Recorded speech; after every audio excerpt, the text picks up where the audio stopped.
La facture, émission 635. Aujourd'hui, faudra-t-il devenir riche pour inscrire nos enfants au hockey? Ça nous coûte 3 700 $ par année. HomeAway offre une assurance peu rassurante contre la fraude. Aussi, une chose que vous devez savoir sur votre courtier et vous.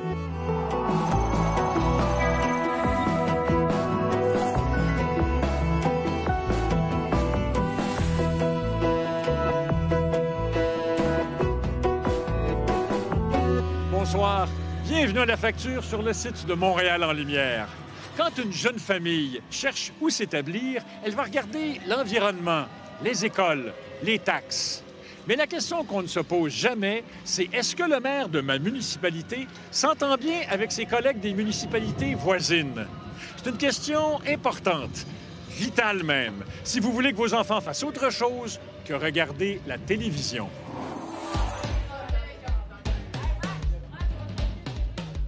Dans le vestiaire, les joueurs des Sieurs de Chambly se préparent. Ils forment une équipe, mais pour en faire partie, tous ne paient pas le même prix. Pour cet attaquant qui habite Chambly, la saison de hockey coûte 325 $. Mais c'est 756 $ chacun pour les trois frères Mathis, Malik et Auguste Bergeron qui viennent de Carignan, la ville voisine. Pourquoi? Parce que contrairement à ces jeunes joueurs, les villes de Carignan et de Chambly, elles, ne jouent pas en équipe. Il y a 13 ans, Marjorie Limoges et sa famille se sont établis à Carignan, au sud de Montréal. J'ai 5 enfants au hockey. 3 garçons, 2 filles. En ce moment, là, tout le monde joue au hockey, donc puis c'est des choix. Les filles ont fait leur choix de jouer au hockey parce que leur frère plus vieux, évidemment, il était là-dedans. Ça, c'est mon casque de hockey. Moi, je l'aime beaucoup, mon Jackstrap. Parce qu'il est rose. Ça fait plus fille.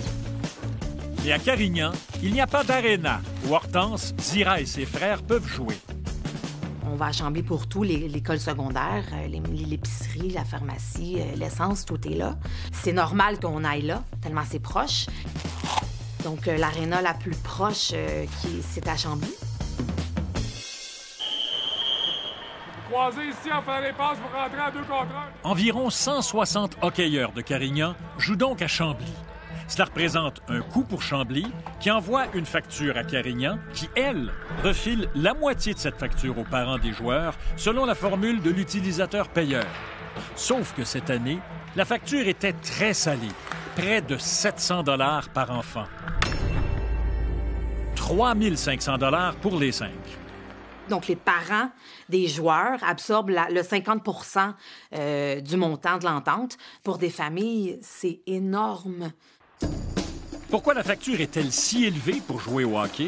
Comme son aréna municipal ne suffit plus, Chambly a dû acheter des périodes de glace à un aréna privé. Les prix ont explosé. La facture présentée par Chambly à Carignan est passée de 55 000 à 150 000 $. C'était ça, apprendre ou à laisser. René Fournier est maire de Carignan. Il est scandalisé par cette augmentation. J'ai essayé de discuter, monter ça graduellement. Non. C'est le prix, c'est ça que ça me coûte, comme on m'a dit. Bien, s'ils veulent déménager à Chambly, ça va leur coûter moins cher, ça c'est sûr. Denis Lavoie est le maire de Chambly. Vous savez, d'une façon plus imagée, là, moi j'aime beaucoup mon voisin, mais je ne paye pas son hypothèque. Moi, je suis le maire de Chambly, donc je défends les intérêts de la ville de Chambly. S'il y a un coût pour prendre ou donner un service à une population qui n'est pas chamblyenne, bien, il faudra que ce coût-là soit assumé en totalité par cette population-là. Même si le maire de Carignan trouve que c'est trop cher pour jouer au hockey, il défend sa politique d'utilisateur-payeur. Résultat, 130 familles doivent se partager 75 000 $. Êtes-vous capable de payer ça? Non. J'ai pas payé ma facture encore à Carignan parce que c'est trop. Premièrement, on l'a eu au mois de novembre, juste avant les fêtes. Puis deuxièmement, c'est énorme, là. La famille Bergeron n'est pas la seule à être confrontée à un prix exorbitant pour le hockey. En Mauricie, Shawinigan et ses 9 municipalités environnantes sont en guerre sur le même sujet. Une décision de Shawinigan qui suscite la colère des municipalités voisines. L'objectif, c'est vraiment de payer pour le service réellement donné aux citoyens non résidents qui profitent de ces services-là. Shawinigan a présenté aux municipalités qui l'entourent une nouvelle facture, très élevée. Les municipalités environnantes ont refusé en bloc de la payer. Le maire de Shawinigan a alors menacé de facturer directement les non-résidents. Le cours d'Aquaforme passerait à 1 500 $. L'inscription au hockey, 1 700 $. Le patinage artistique, 3 000 $. Quand je vais à Shawinigan, c'est pour dépenser. Je trouve ça ridicule de nous charger encore. Des résidents de ces municipalités ont même menacé de cesser de dépenser leur argent dans les commerces de Shawinigan. Devant cette levée de bouclier, Shawinigan a tout suspendu jusqu'à l'été prochain. On va commencer ça avec Dwayne, Philou, Will. Après ça, Vincent, Auguste, Max, Malik, Zach, Oli. Ce soir, à l'Aréna Robert-Lebel, les Sieurs de Chambly reçoivent les Aigles de Saint-Jean. Mais à environ 700 $ par enfant, Marjorie Limoges se demande si tous les 5 pourront continuer à jouer. Là, on parle de sport, de santé, de jeunes qui sont notre avenir. Ça serait terrible en arriver là. Honnêtement, c'est qui que tu vas punir? Ça serait injuste, moi. J'aurais vraiment beaucoup de peine de faire ça. Même si certaines familles peinent à payer cette facture de hockey, Carignan maintient sa politique d'utilisateur-payeur. Je peux pas la faire payer à toute la population. Ça serait pas équitable de faire ça. De renvoyer la facture d'une façon individuelle à des gens de cette façon-là, c'est pas ce genre de décision qu'on a pris. Nous, on investit 189 $ par habitant en loisirs. Vous parlez de Carignan, ils sont à 90 $. Ça veut dire que c'est leur choix politique à eux. Mais offrir des services a un coût. À Chambly, pour une propriété de même valeur, un citoyen paie presque 500 $ de plus en taxes qu'un citoyen de Carignan. Visiblement, ces deux maires ne s'entendent pas. Ils devraient peut-être s'inspirer de ce qu'ont réussi à faire la ville de Sorel-Tracy et les 11 municipalités environnantes. C'est pas facile, hein? Chaque municipalité a ses visions, puis aussi, tout est toujours lié à l'argent et tout ça. Serge Péloquin est le maire de Sorel-Tracy. Il admet que la négociation avec ses collègues a représenté tout un défi. Les maires, pas des petites personnalités. On s'entend-tu que on en rencontre et bon. 12 coqs. Comment vous avez fait en sorte que 12 coqs s'entendent? Moi, quand je suis allé m'asseoir avec eux sur ce sujet-là, j'ai dit, on est condamné à s'entendre. Il faut absolument qu'on s'entende. Et puis, nous, Sorel-Tracy, on va faire tous les efforts pour satisfaire vos attentes. Il y avait une importante facture à payer pour les équipements culturels et sportifs qui se trouvent presque tous dans la ville-centre, Sorel-Tracy. Mais contrairement à Shawinigan, le maire de Sorel-Tracy n'a pas commencé par présenter une facture à ses collègues. Alors, il fallait faire un terrain d'entente sur le citoyen d'abord, nos infrastructures qu'on veut se donner, puis notre vision liée à nos politiques familiales. Sorel-Tracy et sa région se sont entendus. Aujourd'hui, pour inscrire au hockey un joueur de n'importe laquelle des 12 municipalités, c'est 310 $. Ça prend un sentiment d'appartenance, une fierté collective de travailler ensemble sur des projets. Un discours qui ressemble à celui que l'entraîneur-chef des Sieurs de Chambly adresse à ses joueurs. On se fait confiance, on se fait confiance. Puis si on se fait confiance, on fait confiance aux autres. C'est sûr que nous, on pense à déménager. On n'a pas le choix parce que c'est soit ça ou que ça nous coûte 3 700 $ par année indéfiniment, tant que les jeunes vont jouer.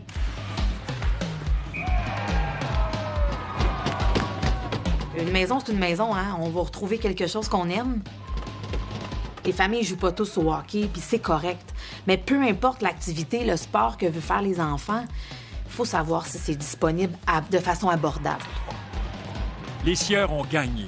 Personne ici ne se demande si un joueur est de Carignan, de Chambly ou d'ailleurs. Ils font partie de la même équipe. Le maire de Sorel-Tracy nous a révélé qu'il avait fallu 6 mois de discussion pour en arriver à une entente. De plus, pour assurer la neutralité des débats, il avait demandé à une fonctionnaire du provincial de les présider. Quand on sait que plus de 75 % des municipalités du Québec n'ont pas d'aréna, la discorde entre villes n'est pas une option.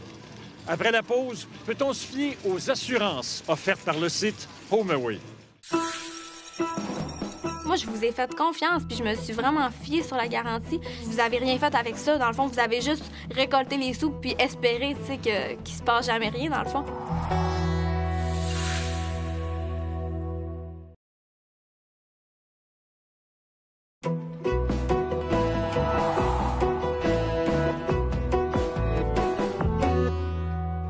HomeAway. Si vous faites partie de ceux qui choisissent de voyager en louant un pied-à-terre plutôt qu'une chambre d'hôtel, vous connaissez ce site. HomeAway se vante d'avoir l'offre la plus diversifiée au monde, avec 230 000 propriétés à louer, réparties dans 120 pays. De plus, pour vous rassurer, HomeAway vous offre même des assurances pour vous protéger contre la fraude. Sauf qu'en écoutant l'histoire qui suit, on peut se demander s'il n'y a pas de la frime dans tout ça.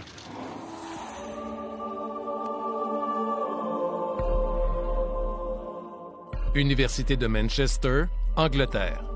25 lauréats du prix Nobel l'ont fréquenté. Plus de 35 000 étudiants y sont inscrits. Parmi eux, une Québécoise. Mais ce cadeau de la vie tournera au vinaigre à cause d'un faux logement et d'une garantie contre la fraude. Hi, I'm Brian Sharples, co-founder and CEO of HomeAway. J'ai été sélectionnée pour aller étudier à l'étranger. Puis moi, j'ai choisi l'Université de Manchester en Angleterre. Romane Le Gallou s'est distinguée par ses excellentes notes à l'Université de Sherbrooke. Tellement qu'elle a mérité l'an dernier une bourse de 4 000 $ afin de poursuivre ses études de marketing à l'extérieur du pays. Sur Internet, elle déniche un appartement bien situé, comprenant toutes les commodités. Puis, j'ai trouvé un peu la perle rare sur le site d'HomeAway. Puis, c'est comme ça, là, en fait, que j'ai commencé à échanger avec le propriétaire de l'appartement. Si elle utilise des guillemets, c'est parce que la perle rare n'existait pas. C'est plutôt vers une fausse page de HomeAway qu'elle a été dirigée pendant sa recherche. Mais cela, elle ne le sait pas encore. Pendant 3 semaines, Romane Le Gallou et le propriétaire correspondent par Internet.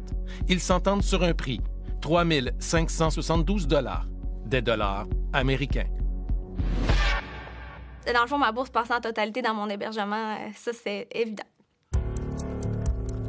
Romane découvre trop tard que derrière l'annonce de l'appartement se cachait un habile fraudeur. Avec un taux de change défavorable, elle a perdu 4 358 $ canadiens. C'est comme si j'avais pas eu de bourse. Romane Le Gallou avait pourtant pris certaines précautions. Premièrement, j'ai écrit au Security Center de HomeAway, donnant le nom du propriétaire, le numéro de référence de la propriété. J'avais envoyé le lien, tout ça. Puis juste pour qu'ils me disent que c'était sécuritaire puis que tout était correct. L'entreprise avait là une occasion de hisser un drapeau rouge. Au lieu de cela, dans un message automatisé, HomeAway lui a proposé d'acheter une assurance contre la fraude au coût de 99 $. Ce qu'elle a fait, Romane Le Gallou a de nouveau transmis les mêmes fausses informations. Encore une fois, HomeAway a raté une occasion de la prévenir du danger. Je comprends pas, c'est à quoi ça sert, dans le fond. Là. Vous demandez cette information-là, vous l'utilisez pas, il y a personne qui vérifie. Les clients vous font confiance. T'sais, moi, je vous ai fait confiance, puis je me suis vraiment fiée sur la garantie. Puis vous avez rien fait avec ça. Dans le fond, vous avez juste récolté les sous puis espéré qu'il se passe jamais rien, dans le fond. Non seulement elle doit se trouver un autre logement à quelques semaines de la rentrée scolaire, mais en plus, le centre de sécurité qui gère la garantie HomeAway refuse de l'indemniser. Ce qu'ils vous ont vendu, c'est quoi finalement? C'est rien. C'est de l'air. Ils m'ont vendu de l'air. C'est de l'air, absolument. Pierre Trudel enseigne le droit du cybercommerce à l'Université de Montréal. C'est l'attitude de débrouillez-vous que l'on rencontre souvent, qui est assez caractéristique de certaines de ces plateformes dites d'économie de partage. Finalement, c'est des plateformes qui ont beaucoup de mal à accepter qu'ils puissent avoir une responsabilité. It's your vacation. Why share it? Book the whole house at HomeAway.com. Au siège social de HomeAway, À Austin, au Texas, l'un des nouveaux patrons a défendu la position de l'entreprise. Nous sommes désolés pour elle. Évidemment, c'est un gros montant, mais elle n'a pas réservé son appartement par le biais de HomeAway. Roman Legalou était pourtant convaincu qu'elle communiquait avec un membre de HomeAway.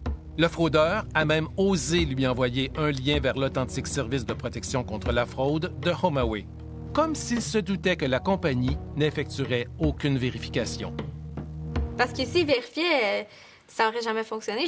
Moi, j'aurais jamais envoyé les sous. Lui, il se basait là-dessus pour que je lui fasse confiance, tu sais. Nous avions une question toute simple pour le dirigeant de HomeAway. Avez-vous vérifié le numéro qu'elle vous a donné avant de lui vendre une garantie?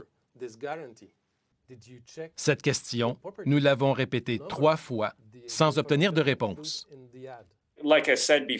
Comme je l'ai déjà dit, c'est au consommateur de s'assurer que la propriété se trouve sur HomeAway, qu'elle provient de HomeAway. Manifestement, HomeAway n'a pas fait cette vérification, finalement. C'est comme si une compagnie d'assurance-vie assurait quelqu'un sans s'assurer que cette personne-là existe vraiment. Ne trouvez-vous pas que vous avez une responsabilité dans les pertes qu'elle a subies? Cette annonce n'apparaissait pas sur HomeAway. Je dois insister là-dessus. Elle a acheté une assurance sur une propriété qui ne figurait pas dans notre liste d'appartements. Pas de responsabilité et pourtant, la compagnie a poussé davantage Roman Legalou vers le fraudeur en lui vendant une assurance contre la fraude. Donc, elle a une responsabilité dans la mesure où HomeAway savait ou aurait dû savoir que ça ne correspondait pas à une annonce valide, alors que c'est eux qui ont tous les moyens pour vérifier si oui ou non c'est une annonce valide. Malgré sa mésaventure, Roman Legalou a complété sa formation en Angleterre. Elle a trouvé son logement sur un autre site de partage car elle croit toujours à cette forme de location. Les hôtels, c'est comme un peu dépassé là, pour notre génération. On aime ça, essayer des nouvelles choses. Mais entre cette finissante à marketing et HomeAway, la lune de miel est terminée. Leur image de marque est fausse, en fait, parce que, je veux dire, moi, honnêtement, j'ai vraiment eu un mauvais service à la clientèle. Là. Ça m'a tout pris pour me faire rembourser une assurance que j'avais payée pour rien.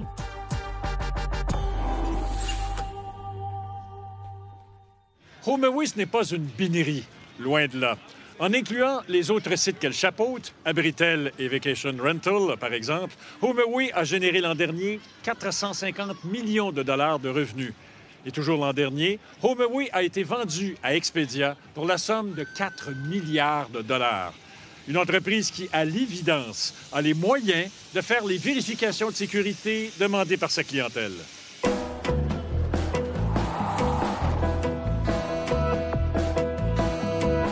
Le jeu du vrai ou faux maintenant. Vous avez été choisi pour faire partie de l'enquête sur la population active de Statistique Canada. Pendant 6 mois, on vous appellera une fois par mois pour vous poser des questions sur votre rémunération. Alors, vrai ou faux, rien ne vous oblige à répondre aux questions de Statistique Canada. La réponse après la pause.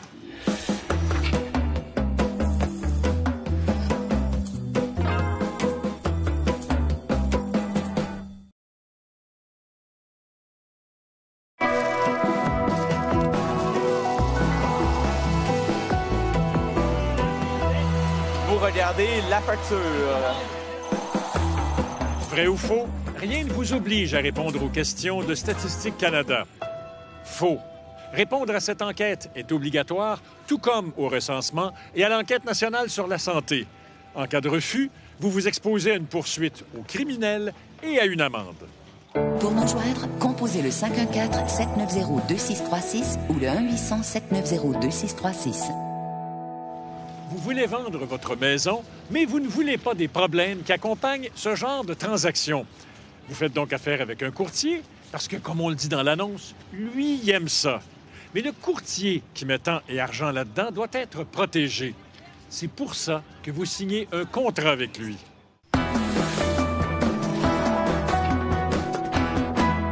Lise et Michel viennent de prendre leur retraite. Ils veulent vendre leur maison pour aller vivre à la campagne. Ils signent un contrat de 6 mois avec un courtier immobilier. Mais 3 semaines plus tard, malheur. Ils découvrent une infiltration d'eau dans le sous-sol de leur maison. Le verdict tombe. Il faut faire des travaux importants. Pour trouver un acheteur, leur dit le courtier, ils doivent baisser leur prix et vendre la maison sans garantie légale. Ils vont perdre des milliers de dollars. Lise et Michel décident alors de ne plus vendre. Sauf que le courtier, lui, leur rappelle qu'ils ont signé un contrat de vente de 6 mois avec lui. Y a-t-il une porte de sortie pour eux? Oui. Ils peuvent mettre leur résidence hors marché. Mettre sa maison hors marché signifie que l'agent doit arrêter de faire toute publicité sur la propriété et il ne peut pas refuser. Mais attention, le contrat est toujours en vigueur. S'ils veulent vendre leur maison, par eux-mêmes ou avec un autre courtier, Lise et Michel devront attendre la fin de leur contrat dans 6 mois. Le fin mot de l'histoire? Un contrat, c'est vrai, mais ce n'est quand même pas une prison. Voilà, c'était la facture. Où que vous soyez au pays, à Casselman ou à Matane, merci beaucoup d'avoir été là. Voici ce que vous verrez la semaine prochaine. Son médicament est abandonné par le fabricant. J'étais déstabilisée, vraiment comme en détresse. C'est des médicaments, c'est sûr qu'ils ne rapportent plus. Est-ce que c'est le critère qui doit dire, bon, ça ne rapporte plus dans cette industrie, on arrête tout? Un laboratoire à la rescousse.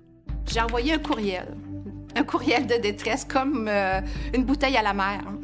Lorsque les patients nous contactent, on a un devoir professionnel d'aider ces gens-là.